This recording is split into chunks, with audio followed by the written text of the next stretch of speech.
February 21, 2024, News Report 1.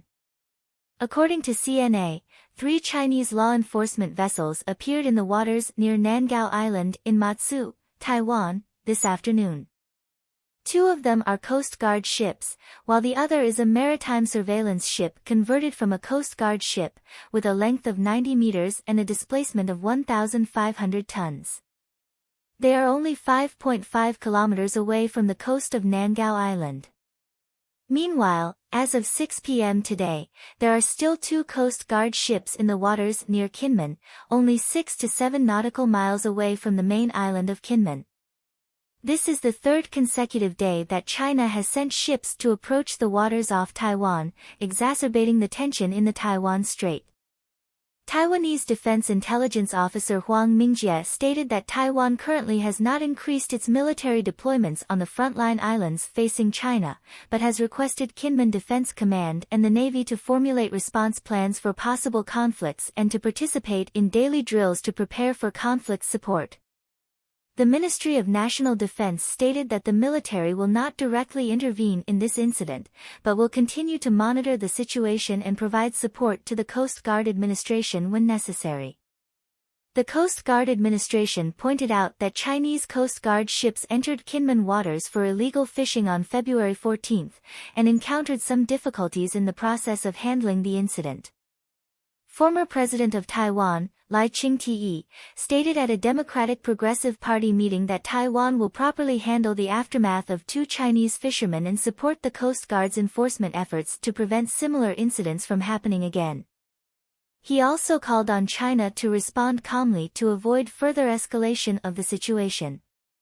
In addition, according to the Financial Times, since the Taiwan general election on January 13, mainland China has begun inviting Taiwanese students to visit the mainland for study tours, with expenses paid by the United Front Work Department. This is considered part of China's efforts to strengthen United Front work, aiming to cultivate a sense of patriotism among Taiwanese youth and promote cross-strait unification. However, Taiwanese government officials and experts have warned that China may be trying to divide Taiwan from within, and this approach may have limited effectiveness. News Report 2. A report released by the International Strategic Research Center shows that China plays a significant role in the democratic backsliding in Latin America and the Caribbean. The report points out that China promotes the concept of authoritarianism in the region, provides protection to governments undergoing democratic backsliding, and exacerbates the trend of democratic regression. The report lists several ways in which China influences politics in Latin America. Firstly, China cooperates with local media to help train local journalists. Participants in Chinese journalism training programs have stated that they were taught that journalism should unite the country and not create divisions, which is significantly different from the principles of American journalism. Secondly, China's official media has signed content-sharing agreements with countries such as Argentina, Brazil, Chile, and Venezuela, allowing China Global Television Network, CGTN, to enter the Latin American region. Furthermore, since 2017, China's Belt and Road Initiative has entered Latin America, with 22 countries joining the initiative. From 2002 to 2017, the International Department of the CPC Central Committee had more than 300 contacts with 75 political parties in Latin America. China has also established 44 Confucius Institutes and 18 Confucius classrooms in universities in Latin America, and Huawei has cooperated with local universities to establish Huawei academies. Finally, China provides protection to authoritarian governments in Latin America, such as the Bolivarian Alliance and the Community of Latin American and Caribbean States, providing diplomatic cover. News Report 3. On February 21, President Biden signed an executive order authorizing the Department of Homeland Security and the Coast Guard to address the cybersecurity threat posed by Chinese cranes in U.S. ports. According to reports, there are more than 200 Shanghai Zhenhua cranes in U.S. ports, accounting for 80% of the total number of cranes in U.S. ports. These Chinese-made cranes are equipped with sophisticated sensors that can record and track the origin and destination of containers, and can be remotely controlled. Deputy National Security Advisor Neuberger stated that Chinese cranes pose a real strategic risk. If these cranes are controlled, it will have a serious impact on the economic freight and military cargo transportation of the United States. However, this executive order will not require ports to dismantle the cranes temporarily, but will require crane operators to cooperate to ensure cybersecurity. In addition, the U.S. government plans to invest $20 billion in infrastructure at U.S. ports over the next 5 years, including cranes produced by Japan's Mitsui Group in the United States. This will be the first time in 30 years that cranes have been produced domestically in the United States. News Report 4. The Australian Department of Justice announced on February 21 that it had arrested a Chinese man, Jin Guanghua, in March last year at the request of the United States. Jin Guanghua is wanted by the United States for multiple charges including sanctions, bank fraud, money laundering, and conspiracy. According to the FBI, Jin Guanghua purchased tobacco from international suppliers for North Korean state-owned enterprises, then smuggled the tobacco to Dalian and transported it to North Korea. In factories owned by North Korean state-owned enterprises, he used the tobacco to produce counterfeit Western and Japanese brand cigarettes. Finally, North Korea smuggled these counterfeit cigarettes to various countries in Asia for sale. The FBI stated that North Korea is one of the world's largest producers of counterfeit cigarettes. Jin Guanghua is currently awaiting extradition to the United States for trial. News Report 5. According to the Beijing News, Chinese Foreign Ministry spokesperson Mao Ning stated at a routine press conference on February 21 that due to scheduling conflicts, Foreign Minister Wang Yi could not personally attend the G20 Foreign Ministers meeting and would be represented by Deputy Foreign Minister Ma Zhaoxiu.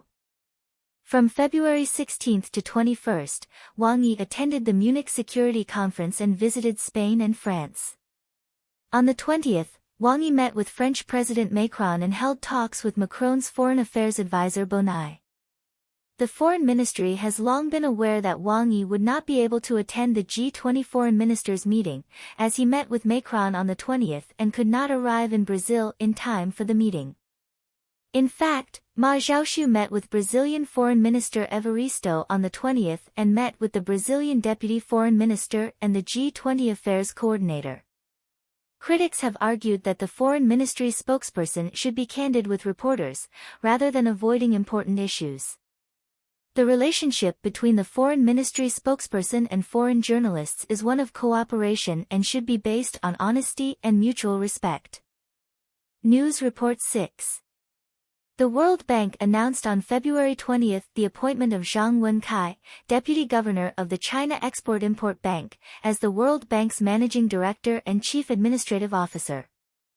Zhang Wenkai will be responsible for the World Bank's institutional strategic planning, information technology services, and sanction system, becoming the 5th highest-ranking position at the World Bank.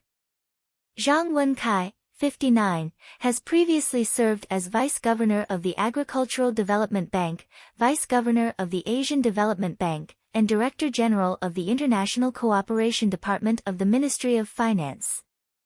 Over the past decade, China has actively sent its officials to hold senior positions in international organizations, increasing its influence.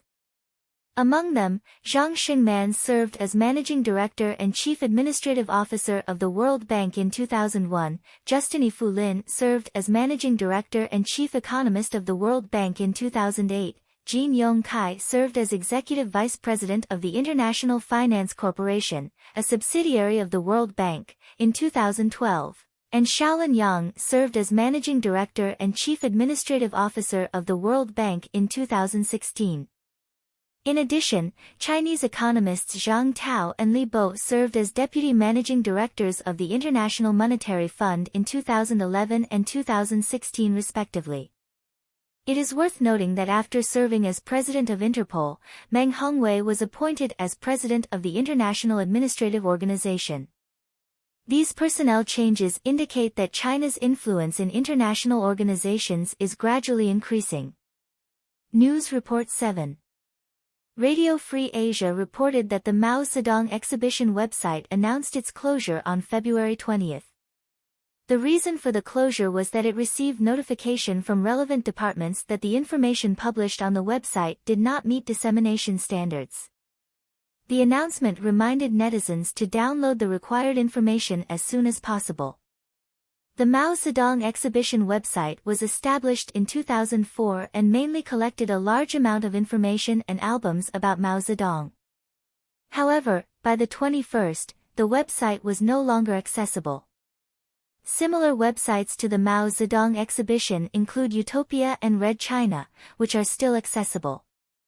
The Mao Zedong exhibition website has been criticized for being inappropriate for dissemination, but it is not clear which content is considered inappropriate for dissemination. The relevant department mainly refers to the Cyberspace Administration of China.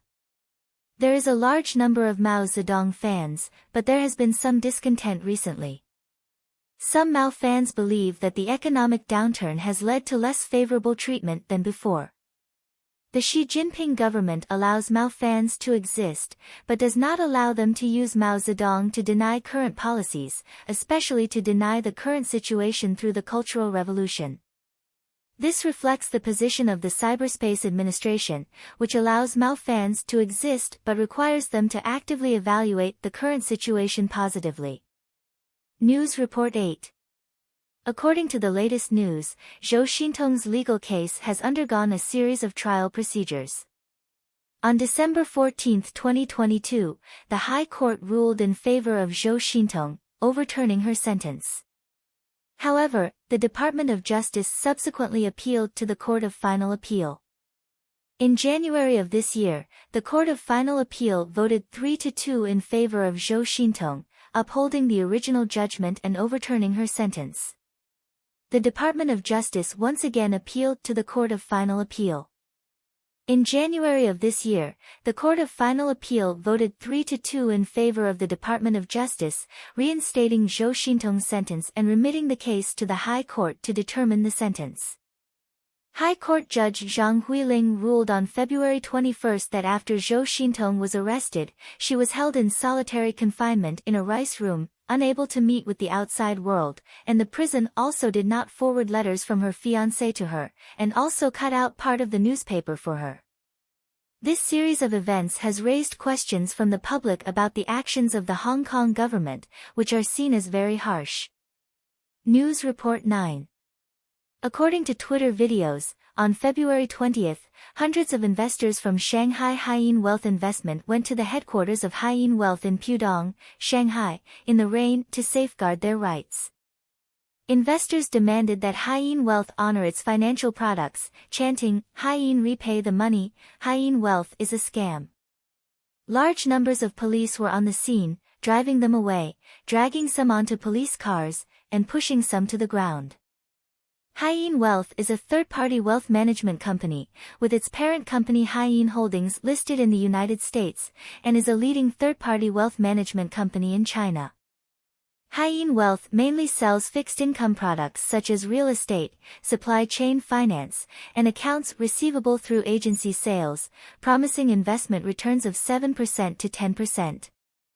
Haiyin Wealth's product design involves assets such as Evergrande and Sunac. On December 14 last year, Haiyin Holdings issued an announcement stating that the financial products sold by Haiyin Wealth had redemption issues and could not reach a deferred redemption agreement with customers. Haiyin Wealth announced that it would actively withdraw from ongoing business for reorganization and would announce a redemption plan by the end of January. However, investors have not yet received a redemption plan, prompting them to safeguard their rights. On January 22 and 23, investors in Haiyin Wealth went to Haiyin Wealth to safeguard their rights, demanding a meeting with Chairman Han Hongwei and seeking a reasonable solution. However, Haiyin Wealth only sent an employee to communicate with the investors, failing to provide a solution, resulting in a large number of police taking them away, sparking dissatisfaction among investors. News Report 10. Voice of America reported that the South Korean parliamentary elections will be held on April 10, local media pointed out that Chinese companies are impersonating South Korean media to promote anti-American and anti-Japanese content, and Chinese internet users are leaving provocative comments on South Korean portal websites. The South Korean National Intelligence Service discovered at the end of last year that 3 Chinese companies named Haimai Technology, Haisun News, and World News World had opened 216 websites, disguised as local South Korean media, to disseminate fake news and false information about South Korea's diplomatic and military policies. Han Duang, an associate professor at the South Korean National Diplomatic Academy, said from China's perspective, it is difficult to operate in Seoul to influence but easier to spread influence locally. The information they want to spread is also easier to influence individuals or civil groups. In addition, a study released by Korea University at the end of 2023 showed that from September to November last year, more than 50 Chinese internet users left over 30,000 comments on the largest South Korean portal website, Never, with the content mainly criticizing the United States, South Korea, U.S.-Korea relations, U.S.-Japan relations, attacking the South Korean government and the ruling party, and inciting internal contradictions and divisions in South Korean society. Shen Suxian, an associate researcher at the South Korean Eason Policy Research Institute, said that South Korea is a democratic country, and public opinion will be reflected in policies and will also have an impact on elections. China's approach is to instill its ideas into the South Korean people, with the aim of interfering in the elections. The South Korean Central Election Commission, the police, the prosecution, and other regulatory agencies are strengthening the supervision of websites, media, and other operations. The South Korean National Intelligence Service will conduct a national-level network response training with government departments and public institutions in March.